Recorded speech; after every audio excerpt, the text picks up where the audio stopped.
So inducted today, Juki MO-104, brand new out of the box. Just take it out of the box. Thing is brand new. We're gonna thread it. Here is the foot control. I'm gonna put the thread in there for you now. This is it's a 4-thread machine.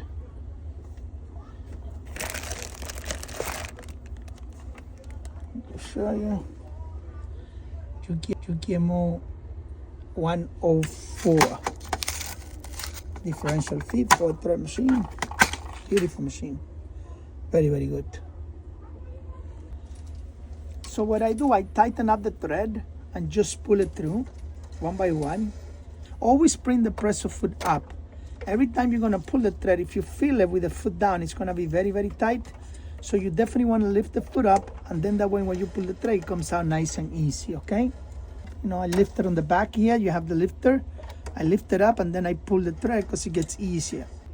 Okay, so right now what I actually did, I tied up the thread on the top and just pull it through, okay? You don't have to take it off and redo it. Just tie it, the one on the back, you tighten it up a little knot and pull it straight one by one. It shows you exactly here, you could see you have the red, the blue, the yellow and green, and you want to follow exactly the way they look. They all have a little mark in there, so you know exactly how they gotta go. They have a mark here, they got a mark here, a red mark here. So each one is identified with the actually colored code that you want to follow. Here also the same thing. And exactly the same thing on the needle. The needle, you want to follow up the colors the way it said. So here we got these numbers. If you look between 3 and 5, it means that it's a standard because it's a dark color. It's marked already.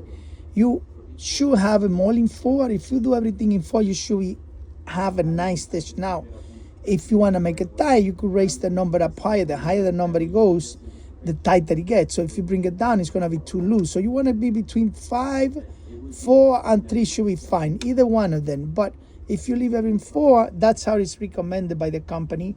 The way you should have it is always 4. Up and down, fine. Same thing here. You have green here, you got green here, you got yellow and yellow.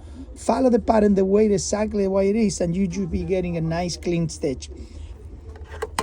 So this is the cover. You want to close your cover, and also the one on the left, you want to close it before you're stitching for your safety. Here we have that stitch regulator nut, and what it does, if you make it tighter, you're actually going to be putting more pressure on the foot.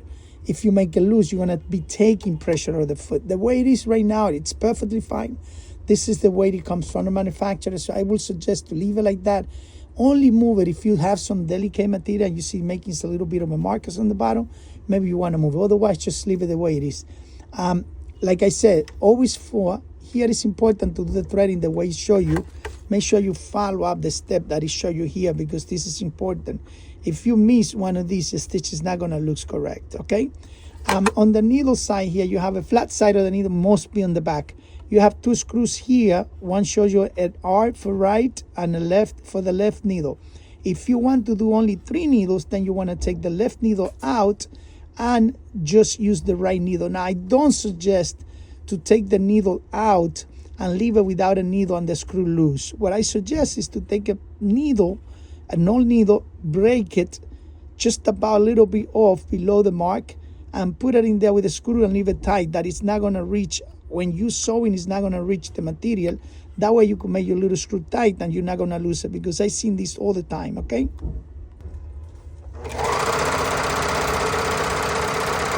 Here's the stitching on the machine. Look at that.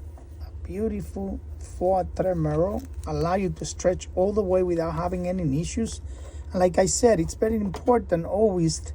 I recommend, and I try to do that, you know, take an old needle, break it just about here, like a broken needle, put it in there and tighten up the screw, making sure that when the needle goes down, it doesn't reach the material. Otherwise, it's going to be punching in, and you don't want that. But if you don't leave a piece of needle in there and you put the screw in there, the screw is going to get loose. Or if you make it too tight without the actually piece of needle in there, it's going to come out too. So no good. You know, always have a piece of needle in there.